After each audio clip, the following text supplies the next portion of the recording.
Assalamualaikum warahmatullahi wabarakatuh. Saudaraku, Bapak Ibu guruku yang saya hormati, rekan-rekan guru seperjuangan yang saya banggakan, anak-anak sekalian yang saya banggakan pula, pada pagi ini kita jumpa kembali dan saya akan menyampaikan teknik menjawab soal-soal dengan cepat. Saudaraku, langsung saja Gus Lugan akan menyampaikan bagaimana langkah menghadapi soal dan menjawabnya. Oke. Baik, saudaraku, langsung kita hadapkan dengan wacana yang pertama. Wacana yang pertama, nanti ada 7 pertanyaan. Misalnya ini, yaitu ditanyakan tentang ide pokok, kemudian gagasan utama paragraf, kalimat utama, kemudian rangkuman paragraf, lalu kalimat yang berupa fakta dan opininya seperti apa. Oke, nah sebelum menjawab 7 pertanyaan ini, langkah yang tercepat adalah di samping kita membaca wacananya, kita akan mencoreti, menandai kata-kata kunci atau kata-kata inti setiap kalimat dari wacana tersebut. Ini saya suguhkan wacana yang pertama. Mulai dari kata menurut dia sampai dengan kata sekarang. Ada 4 kalimat. Baik, langsung saja wacana ini kita coreti kata-kata kuncinya. Oke, yuk kita lihat. Ini baca soal sambil coreti kata-kata kuncinya. Baru menjawab pertanyaan. Oke. Menurut dia, harga sebagian barang pokok bergerak naik. Apa yang dibahas? Harga barang pokok. Bagaimana harga barang pokok naik. Nah, yang saya tandai merah itulah kata-kata kunci atau kata-kata inti. Jadi kata kunci atau kata inti ini setidaknya untuk mencarinya kita bertanya dengan pertanyaan apa dan bagaimana. 2 pertanyaan ini minimal terjawab, maka kita bisa menandai atau menentukan kata kunci. Kalimat kedua, beras seminggu lalu seharga Rp2.000 per liter, kini berubah menjadi Rp2.500 per liter. Nah, apa yang dibahas dalam kalimat itu? Beras. Bagaimana beras berubah? Tentu saja harganya seperti yang terdapat pada kalimat 1 tadi. Nah, kalimat berikutnya, gula pasir melonjak dari Rp2.500 per kilogram menjadi Rp3.000 per kilogram. Nah, apa yang dibahas? Gula pasir. Bagaimana gula pasir menjadi, ya ini berubah juga ini dari 2,5 menjadi 3.000 menjadi. Nah, gula pasir melonjak. Oke. Berikutnya kalimat selanjutnya adalah minyak kelapa. Walaupun tidak seberapa naiknya, tetapi secara nyata beringsut naik dari Rp5.500 per kilogram bulan lalu menjadi Rp5.550 per kilogram sekarang. Kalimat terakhir ini kita bertanya, apa yang dibahas? Minyak kelapa. Bagaimana minyak kelapa itu naik loh. Jadi di situ semuanya naik sepertinya. Oke, itulah kata-kata kunci dari wacana yang tadi. Antara lain adalah harga, barang pokok naik, beras berubah, gula pasir melonjak, minyak kelapa naik. Nah, dari kata-kata kunci itu kita sudah bisa langsung menjawab 7 pertanyaan setidaknya. Oke. Kata menurut dia itu saya blok dengan warna lain, dan kata sebagian bergerak ini juga saya blok dengan warna lain. Baik, untuk menjawab pertanyaan nomor 1 dan 2. Ide pokok paragraf di atas adalah, gagasan utama paragraf di atas adalah.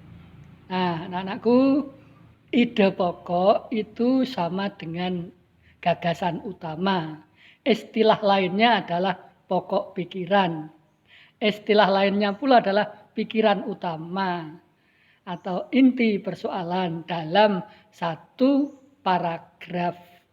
Nah, sekali lagi, ide pokok merupakan sama dengan gagasan utama, disebut juga pokok pikiran, istilah lainnya juga pikiran utama, atau artinya adalah inti persoalan. Sehingga ide pokok dengan kalimat utama ini berbeda. Jadi ide pokok ini inti persoalannya, sedangkan kalimat utama ini adalah wujud kalimatnya. Dari huruf awal sampai dengan titik dalam kalimat tersebut. Oke, baik. Kalimat nomor 1 dan 2 tadi itu, jadi jawabannya adalah harga barang pokok naik. Ini kita ambilkan dari sini. Nah, harga barang pokok naik. Nah, ini. Jadi setelah kita membaca paragraf dari menurut dia sampai dengan sekarang itu, paragraf itu kita secara umum bertanya, apa yang dibahas dalam paragraf itu? Harga barang pokok. Ternyata itu sudah kita blok dengan warna merah atau itu adalah kata kunci tadi. Bagaimana harga barang pokok naik? Nah, jadi inti persoalan paragraf itu, ide pokok paragraf itu, gagasan utama paragraf itu adalah harga barang pokok naik. Nah, kalau ditanya atau dirinci, apa saja barang pokok itu? Yaitu dari gula pasir, minyak, beras, itu ide-ide penjelasnya. Oke. Baik. Untuk menunjukkan kalimat utama, kita punya teori. Teorinya adalah di dalam kalimat utama terdapat ide pokok atau gagasan utama atau pikiran utama, kan begitu kemarin. Jadi dalam kalimat utama adalah terdapat ide pokok, atau dengan istilah lain, kalimat utama adalah kalimat yang di dalamnya terdapat ide pokok, kan begitu. Jadi pertanyaan nomor 3 ini dan nomor 4 sudah jelas.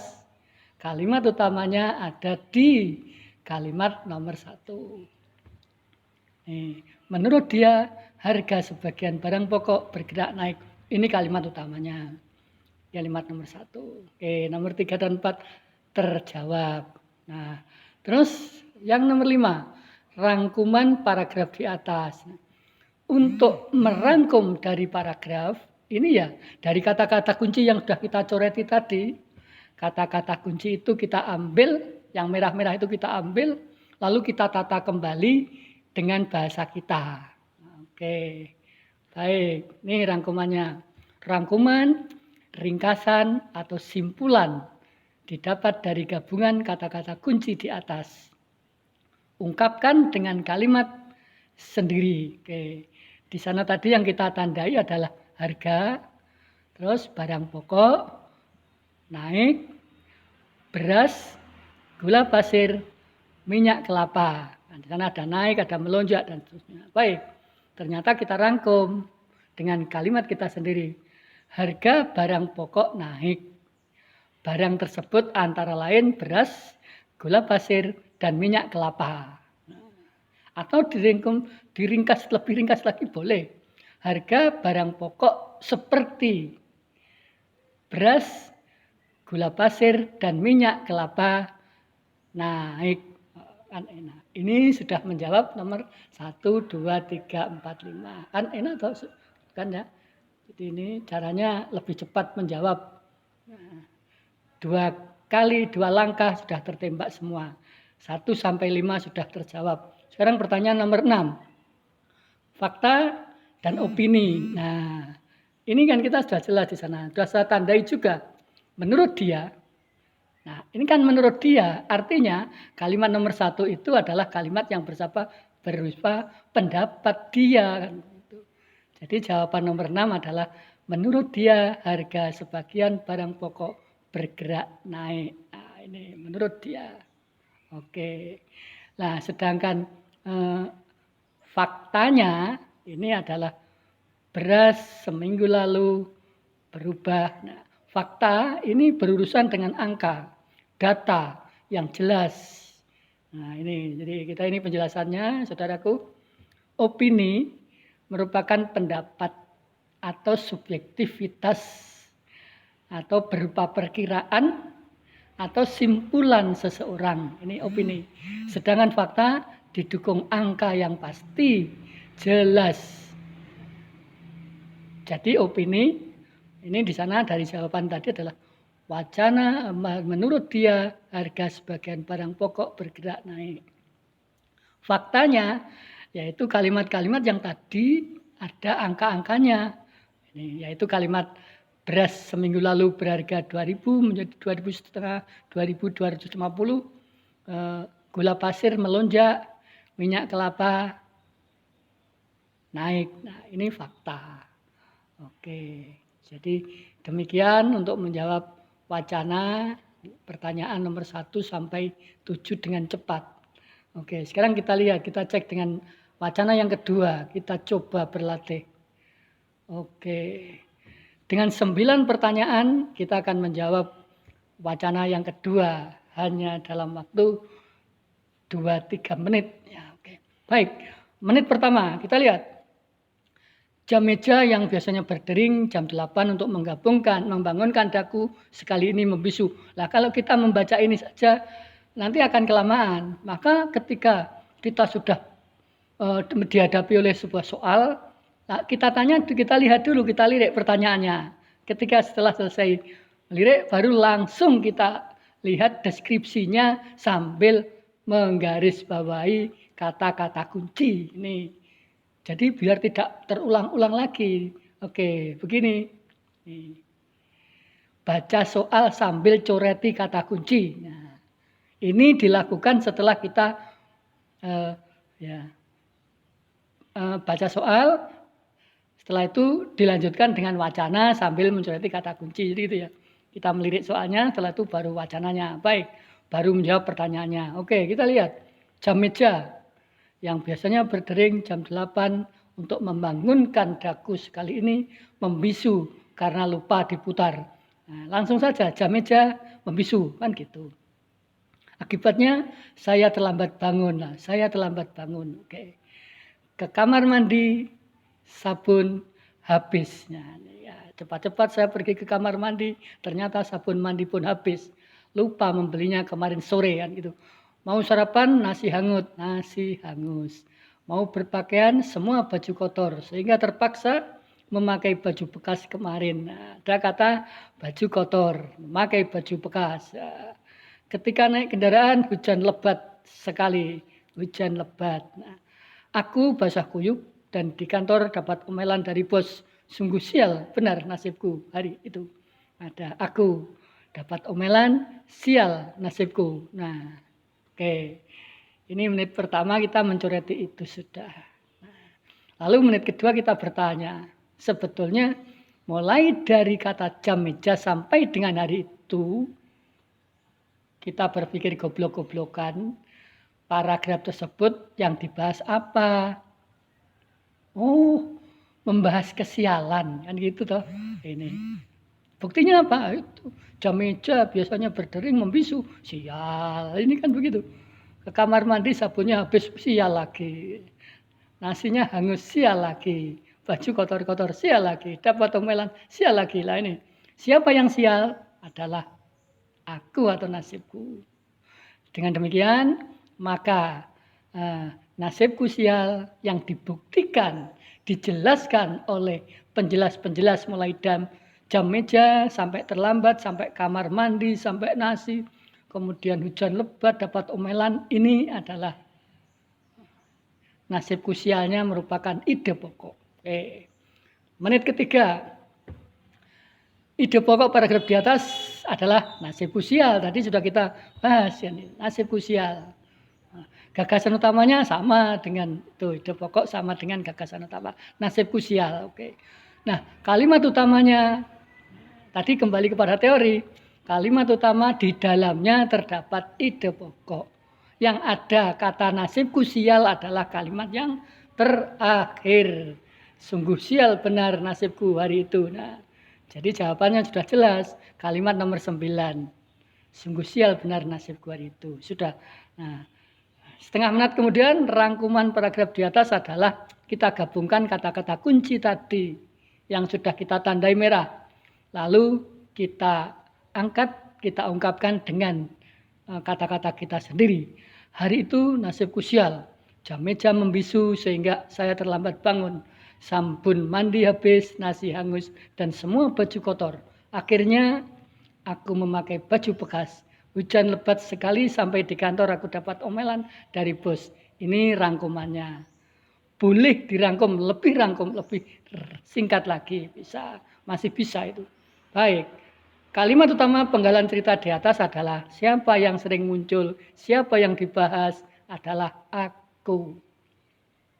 Nah, setting cerita di atas di mana?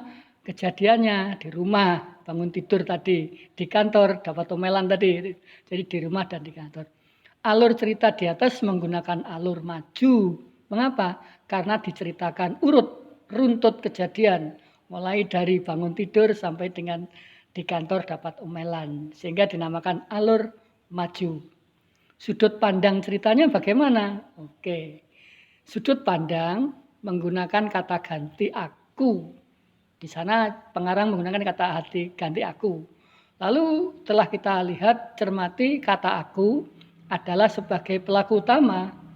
Maka sudut pandang yang digunakan pengarang adalah sudut pandang orang pertama, pelaku utama. Nah, sejelas 3 menit selesai. Demikian sedikit bahasan teknik menjawab soal dengan cermat dan cepat.